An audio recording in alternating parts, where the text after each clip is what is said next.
Welcome back to my YouTube channel. നമ്മൾ ഇന്നൊരു പെട്ടെന്നൊരു സഡൻ ഡിസിഷൻ ആണ്. നമ്മൾ വയനാട് പോവാ. അതായത് അബിക്കയും റഫീഖും ഫാമിലിയൊക്കെ ആയിട്ട് നമ്മൾ വയനാട്ടിൽ പോവാണ്. പക്ഷെ നമ്മൾ എപ്പോൾ പോയാലും ഓഫ് സീസൺ ആണെന്ന് വിചാരിച്ച് പോകുന്നതായിരിക്കും. പക്ഷെ ഇത് വെക്കേഷൻ ടൈമില്ല. നമ്മളിപ്പോൾ പോകുന്ന തേഴ്സ്ഡേയാ. അപ്പോൾ നമുക്ക് റിസോർട്ട്സ് എല്ലായിടത്തും അവൈലബിൾ ആണെന്ന് വിചാരിച്ചു. പക്ഷെ ഇപ്പൊ കുറേ റിസോർട്ട്സ് വിളിച്ചു ചോദിച്ചു, എല്ലാം തന്നെ ഫില്ല. പൂൾ റിസോർട്ട് നമ്മൾ നോക്കിയത്, എല്ലാം തന്നെ ഫില്ല. ഇനിയിപ്പോൾ എന്ത് ചെയ്യണം? എല്ലായിടത്തും ഭയങ്കര റേറ്റും ആണ്. ഇപ്പൊ ഈ സീസൺ ടൈം ആയിട്ട് അവർ മാക്സിമം റേറ്റ് കൂട്ടുന്നുണ്ട്. നമുക്ക് നോക്കാം. ഇപ്പൊ കുറച്ച് നമ്മൾ റിസോർട്ട് കണ്ടുവച്ചിട്ടുണ്ട്. ഇപ്പൊ ബുക്ക് ചെയ്തില്ലെങ്കിൽ അപ്പൊ തന്നെ അത് ഫില്ലായി പോവും. അതാണ് അവസ്ഥ. ഇതാണ് പറയുന്നത്, നേരത്തെ കൂട്ടി നമ്മൾ ബുക്ക് ചെയ്യണമെന്ന്. സഡൻ പ്ലാൻസേ വർക്ക്ഔട്ട് ആവത്തുള്ളൂ. പക്ഷെ എന്ത് ചെയ്യാനാ?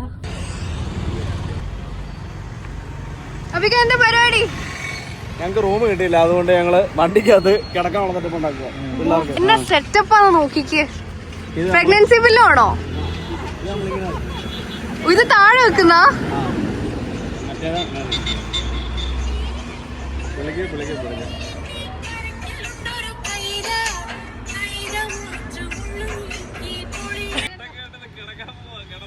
റസിമോളുടെ ഐഡിയ ആണ്. കൊള്ളാം കേട്ടോ. ഇത് എവിടുന്ന് ഓർഡർ ചെയ്തേ? ഫ്ലിപ്കാർട്ട്. വേണ്ടവർ തപ്പി കണ്ടുപിടിച്ചോളുക.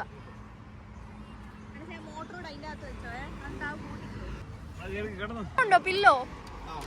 നല്ല കളറും എനിക്ക് നല്ല സോഫ്റ്റ് മെറ്റീരിയൽ ആണ്. രക്ഷയില്ല. ബാക്കിൽ കിടക്കാൻ നൈസ് ആയിരിക്കും. ഇനി പില്ലോ ഉണ്ടോ ഇതിനൂടെ?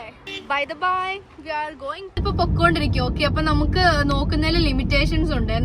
നമ്മുടെ ഷൗട്ടിനെ കണ്ട അവൻ തിരക്കിലായിട്ട് നമുക്ക് റിസോർട്ട് തപ്പിപ്പിടിച്ച് തന്നു പോയി. നമുക്ക് കുറച്ച് റിസോർട്ട്സ് അവൻ പറഞ്ഞു. അപ്പൊ അത് കഴിഞ്ഞിട്ട് നമ്മുടെ നീഡ്സ് ഒക്കെ വെച്ച് ഡിസ്ട്രിക്ട് ക്ലബ് വയനാട് എന്ന് പറഞ്ഞ റിസോർട്ടാണ് നമ്മളിപ്പം സെലക്ട് ചെയ്തേക്കുന്നത്. അതായത് മോണോഗ്രാം എന്ന് പറഞ്ഞാണ് നമ്മൾ ഓർത്തിരുന്നേ.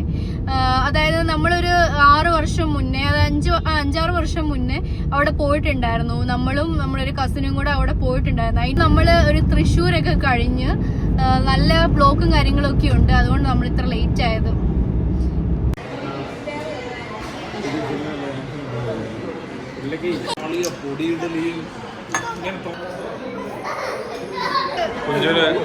കുഞ്ചുന് ചായ ആറ്റി കൊടുക്കുന്ന താഹിറ. Big fan.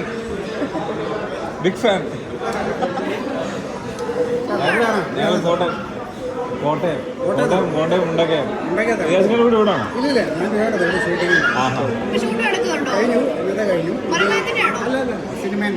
അല്ലേ? അല്ലല്ല, ബ്ലോഗാ. Thank U.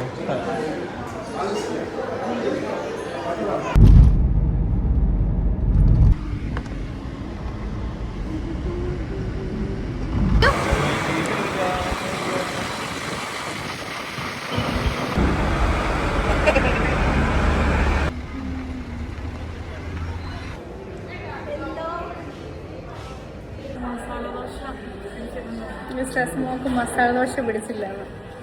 ഒരു ഫുഡ് കഴിച്ചിറങ്ങിക്കഴിഞ്ഞ തോന്നല അല്ലേ? എപ്പോഴും ഹോട്ടലിൽ ഇറങ്ങുമ്പോൾ പറയൂ അണച്ചത് പിടിച്ചില്ല.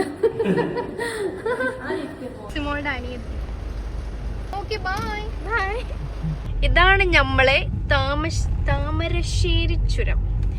താമരശ്ശേരി ചുരത്തിലൂടെ നമ്മളിങ്ങനെ പൊക്കോണ്ടിരിക്കുകയാണ്. രാത്രി ആയതുകൊണ്ടാണ് വലിയ തിരക്കും കാര്യങ്ങളൊന്നും ഇല്ലാത്തത്. അല്ലെങ്കിൽ രാവിലെ ആണെങ്കിൽ വൻ തിരക്കും ബഹളവും ഒക്കെയാണ്.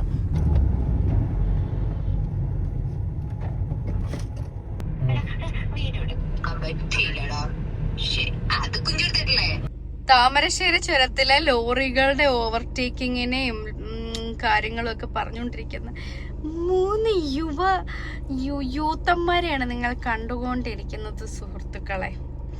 കണ്ടിന്യൂസ് ആയിട്ട് വണ്ടി ഓടിച്ചു വന്നതിന്റെ കുറച്ച് ഫ്രസ്ട്രേഷനും. പിന്നെ എന്താ ഇപ്പൊ പറയാനുള്ള, വയനാട് ചുരമൊക്കെ താമരശ്ശേരി ചുരം കഴിഞ്ഞപ്പോൾ കുറച്ച് തണുപ്പൊക്കെ ആയി തുടങ്ങിയിട്ടുണ്ട്.